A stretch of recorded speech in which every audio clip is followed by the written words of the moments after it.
Sister, സിസ്റ്ററിന് എന്നെ മനസ്സിലായില്ലേ? ഇല്ല. ഞാനാണ് പിണ്ടിമന പോൾരാജ്, പ്രൊഫഷണൽ നാടകരംഗത്തെ ഒരു പ്രഗത്ഭ നടനാണ്. സിസ്റ്ററിന്റെ നാടകങ്ങളൊന്നും കണ്ടിട്ടില്ലേ? ഇല്ല.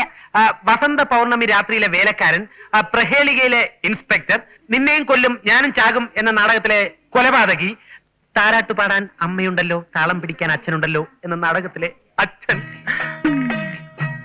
ഡോക്ടറെ കണ്ടില്ലേ? ഇല്ല. പിന്നെ സിസ്റ്റർ കണ്ടിട്ട് പ്രയോജനമില്ലെങ്കിൽ ഡോക്ടറെ കാണാമെന്ന് വിചാരിച്ചു. ഈ അസുഖത്തിന് ആദ്യം ഡോക്ടറെയാണ് കാണേണ്ടത്. അയ്യോ, എനിക്ക് അസുഖമൊന്നുമില്ല. എന്റെ സുഹൃത്തിനാണ് അസുഖം. G11 സെല്ലിൽ കിടക്കുന്ന പ്രശാന്ത്. ആദ്യം എല്ലാവരും ഇങ്ങനെയാ പറയുന്നത്. അയ്യോ, സത്യമായിട്ട് എനിക്കൊന്നുമില്ല, എന്നെ വിശ്വസിക്കൂ. ഒന്നുമില്ലെങ്കിൽ നമ്മളൊരു ജാതിയല്ലേ. സിസ്റ്റർ ക്രിസ്ത്യാനിയല്ലേ? ഞാനും ക്രിസ്ത്യാനിയാ. ഒരു കാര്യം പറയാൻ വേണ്ടിയാ വന്നത്. എന്റെ സുഹൃത്തിന് അസുഖം വളരെ കുറവുണ്ട്. ഇവിടെ കിടക്കുന്ന രോഗിയിൽ ഏറ്റവും നോർമൽ അവനാ. സിസ്റ്റർ ഡോക്ടറോട് പറഞ്ഞ് അവനെ ജനറൽ വാർഡിലോട്ട് മാറ്റി തന്നാൽ വളരെ ഉപകാരമായിരിക്കും. ഞാൻ ഡോക്ടറോട് പറയാം. പറഞ്ഞാൽ പോരാ, സാധിച്ചു തരണം. നമ്മളൊക്കെ ക്രിസ്ത്യാനികളല്ലേ സിസ്റ്റർ, പ്ലീസ്. ഈ ജാതിയും മതവും പറഞ്ഞ് കാര്യം സാധിക്കാൻ നോക്കണ്ട. ഞാൻ ഡോക്ടറോട് പറയാന്ന് പറഞ്ഞില്ലേ?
യവന്മാര് കിടക്കുന്നിടത്തേക്ക് ഒറ്റയ്ക്ക് പോകുന്ന റിസ്ക് ആണെന്ന് അറിയില്ലേ? ഇതിനു മുമ്പ് ഇങ്ങനെ ഉണ്ടായിട്ടില്ല. ആദ്യത്തെ സംഭവ. ഈ ഭ്രാന്തന്മാരുടെ മനസ്സും കുംഭമാസ നിലാവും ഒരുപോലെയാണെന്നാണ് പറയാറ്. രണ്ടും എപ്പോഴാണ് മാറുന്നതെന്ന് ആർക്കും പറയാൻ പറ്റില്ല. എപ്പോഴും കുട്ടിയെ രക്ഷിക്കാൻ ഇതുപോലെ ഞാൻ ഉണ്ടാവുമെന്ന് എന്താണ് ഉറപ്പ്? അല്ല, ഞാൻ ജാഗ്രത പുലർത്തിക്കോളാം. എന്നാലും മീന കൂടി ശ്രദ്ധിക്കണം. എന്റെ ലീലാമേ, നിനക്കിതൊക്കെ വെറുതെ തോന്നില്ലേ? നിന്നോടല്ലാതെ പിന്നെ എനിക്ക് വേറെ ആരോടാ താല്പര്യം?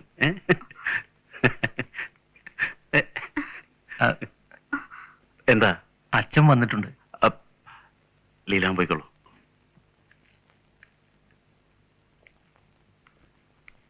അച്ഛൻ, നീ ശനിയാഴ്ച അങ്ങോട്ട് വരുമെന്ന് പറഞ്ഞിട്ട് ഇവിടുന്ന് ഇറങ്ങിയപ്പോ വളരെ വൈകി. നാളെ അങ്ങോട്ട് വരാമെന്ന് വിചാരിച്ചിരിക്കുകയായിരുന്നു. അമ്മയ്ക്കിപ്പോ എങ്ങനെയുണ്ട് അച്ഛാ?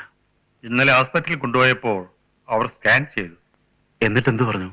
കുറച്ചധികം മരുന്നും ഗുളിക എഴുതി തന്നിട്ടുണ്ട്. പിന്നെ ആ ഡോക്ടർക്ക് നിന്നെ ഒന്ന് കാണണമെന്ന് പറഞ്ഞു. ഞാൻ വിളിച്ചോളാം. യവനൊക്കെ എങ്ങനെയുണ്ട്? സെല്ലിനകത്താ. മരുന്നൊന്നും ഇതുവരെ കൊടുത്തിട്ടില്ല. ഒബ്സർവേഷനിലാണ്. ഓ, നിന്ന നിപ്പിലല്ലേ ഓരോരുത്തർക്ക് രോഗം ഉണ്ടാകുന്നത്. അവളെയും ഒന്ന് കാണണമെന്ന് വിചാരിച്ചാ ഞാൻ വന്നത്. അച്ഛനെ കാണുമ്പോൾ അവള് വയലന്റ് ആവും. ഭ്രാന്തിലെന്നാണ് അവള് പറയുന്നത്. ഹോസ്പിറ്റലിൽ അഡ്മിറ്റ് ചെയ്തുകൊണ്ട് ദേഷ്യം മുഴുവൻ എന്നോടാ.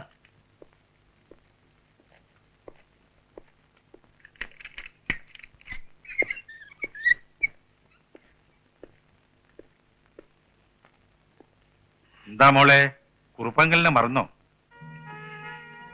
ഓ, എത്ര സ്മാർട്ടായിരുന്നു. എന്തു പറ്റി ഇവൾക്ക്? എല്ലാരും കൂടി എന്നെ ഭ്രാന്തിയാക്കാൻ നോക്കണ്ട. അച്ഛനും മോനും കൂടി നാടൻ കളിക്കാൻ വന്നിരിക്കുന്നു. പോകുന്നുണ്ടോ ഇവിടുന്ന്? എന്തെങ്കിലും നല്ല മരുന്ന് കൊടുത്ത് ഇവളുടെ അസുഖം മാറ്റിയെടുക്ക്. മോള് ദേഷ്യപ്പെടണ്ട. കുറുപ്പങ്കല് പോവുക. ഞാൻ ഈശ്വരനോട് പ്രാർത്ഥിക്കാം. അച്ഛൻ താഴെയിരിക്കുക.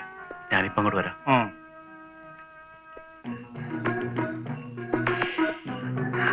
പോകൂ, എനിക്ക് നിങ്ങളെ കാണണ്ട.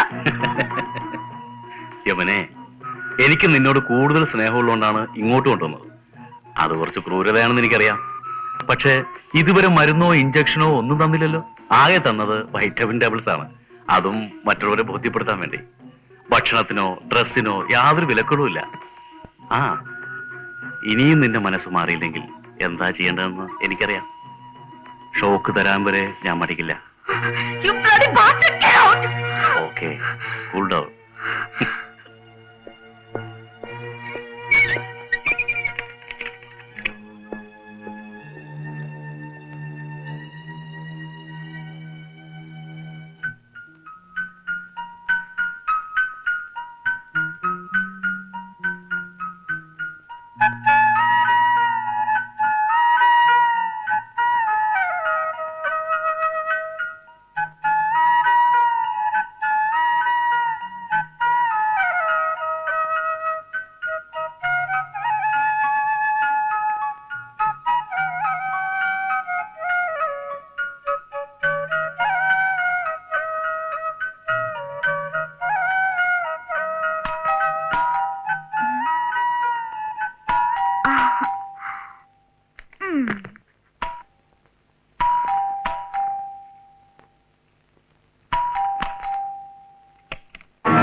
നദികളിൽ സുന്ദരി യമുന എന്ന് കേട്ടിട്ടുണ്ട്. നദികളിൽ മാത്രമല്ല, സഖികളിലും സുന്ദരി യമുന തന്നെയാ. മമ്മി ഇവിടെ ഇല്ല. നന്നായി. ഞാൻ ആഗ്രഹിച്ചതും അതാണ്. ഡോക്ടർ, ഞാനൊരു കാര്യം തുറന്നു പറയാം. ഓരോ വെക്കേഷനും മദ്രാസിൽ നിന്ന് ഞാൻ ഇവിടെ വരുമ്പോ പൈങ്കിളി കഥയിലെ ഹീറോയെ പോലെ ചീപ്പ് റൊമാൻറ്റിക് പല്ലവികളുമായി ഡോക്ടർ എന്റെ മുന്നിൽ വരാറുണ്ട്. ഈ സ്നേഹവും പ്രേമവും എന്നൊക്കെ പറയുന്നത് ബലമായി പിടിച്ചു വാങ്ങാൻ പറ്റുന്ന സാധനമൊന്നല്ല. യമുന നല്ല മൂഡിലാണല്ലോ. ഏത് സിനിമ ഈയിടെ കണ്ടത്? നല്ല ഡയലോഗ്സ്, പെർഫോമൻസും കൊള്ളാം. അതൊക്കെ പോട്ടെ, അപൂർവമായി വീണ് കിട്ടിയ ഒരവസരമാണിത്. കൈയെടുക്ക. അത് കൊള്ളാം. ഞാൻ വിവാഹം കഴിക്കാൻ പോകുന്ന പെണ്ണിനെ എനിക്ക് തൊടാൻ പാടില്ലേ? സ്വയം അങ്ങ് തീരുമാനിച്ച പോരല്ലോ. കൈയെടുക്ക. കൈയെടുക്കാനാ പറഞ്ഞത്. Come on, dear.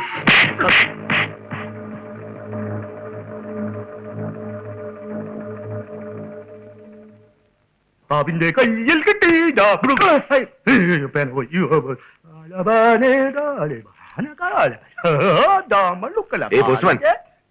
എനിക്ക് കത്തൊന്നുമില്ലേ? ഉണ്ടല്ലോ. രജിസ്റ്ററാ. രജിസ്റ്ററാ? അപ്പൊ ഒപ്പിടണ്ടേ? പിന്നെ പേന പേന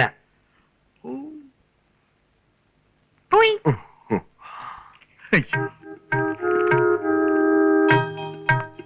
മനസ്സിനെ വെളുത്തു മാറി.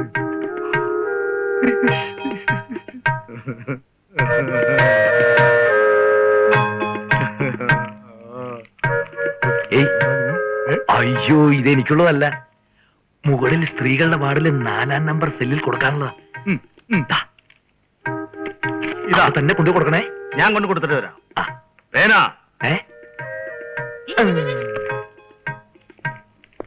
ഡോക്ടറെ, ഡോക്ടർക്ക് ഒരു കത്തുണ്ട്. എനിക്കോ? അല്ലെങ്കിൽ ഒരു കാര്യം ചെയ്യൂ, താൻ പോസ്റ്റ് ഓഫീസിലെ ചെയ്യൂ, ഞാൻ അവിടെ നിന്ന് വാങ്ങിച്ചോളാം. സിസ്റ്ററിനൊരു ലവ് ലെറ്റർ ഉണ്ട്. ഇനി വന്നേ. ഇതല്ല ഇതല്ല ഇതല്ല. Okay. Good morning doctor. Good morning. How are you? Fine. Sister, രാവിലെ ഇയാളെ ജനറൽ വാർഡിലേക്ക് മാറ്റി. Okay, thank you.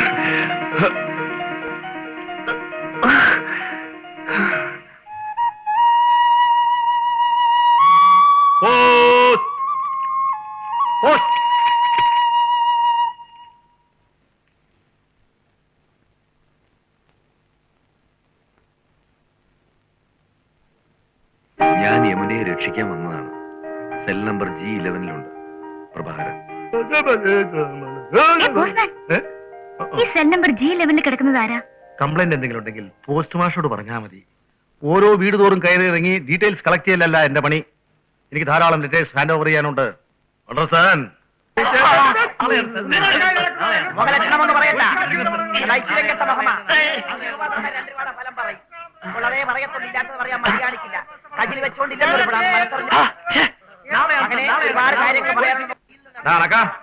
എനിക്കൊരു കത്തുണ്ട്, ഇങ്ങോട്ട് ഇറങ്ങി വാ.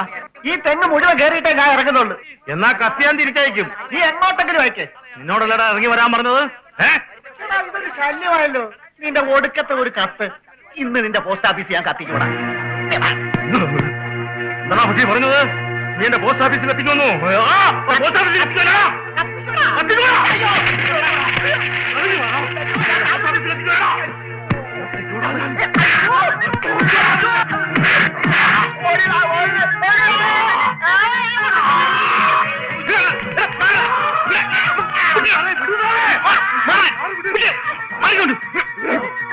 എന്താ സംഘടന തെരഞ്ഞെടുപ്പ് നടക്കുന്നോടെ? സാറേ ഇവൻ പറയുന്നു എന്റെ പോസ്റ്റ് ഓഫീസ് കത്തിക്കുമെന്ന്. ഗോപാലിന്റെ പോസ്റ്റ് ഓഫീസ് ഒരുത്തനും കത്തിക്കില്ല. ഞാനില്ല ഇവിടെ. സാറിന് ലെറ്റർ വല്ലതും വേണോ? എത്ര എണ്ണം വേണമെങ്കിലും ഞാൻ കൊണ്ടുതരാം. അത് ഞാൻ പോസ്റ്റ് ഓഫീസിൽ മേടിച്ചോളാം. ഗോപാലൻ വരട്ടെ സാറേ. പോസ്റ്റ് ഓഫീസ് കത്തിക്കുന്ന കാര്യം നീ അല്ലാതെ അവനോട് പറയൂ. അവൻ ഏറ്റവും ദേഷ്യമുള്ള വാക്കാണത്. കൊല്ലാൻ വരെ മടിക്കില്ല, അറിയോ?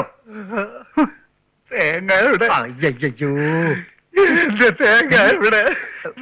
സാറേ, സാറ് ഒന്നും കണ്ടു പേടിക്കണ്ട. ഇതൊക്കെ അങ്ങനെ ഇങ്ങനെയൊക്കെ നടന്നോളൂ.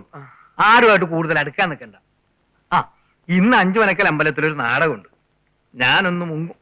ഞാനാണ് പ്രധാന പ്രേക്ഷകൻ. ഇഞ്ചക്ഷനൊക്കെ ലീലാമ സിസ്റ്റർ കൃത്യസമയത്ത് തന്നോളൂ. ഞാൻ പറ്റേ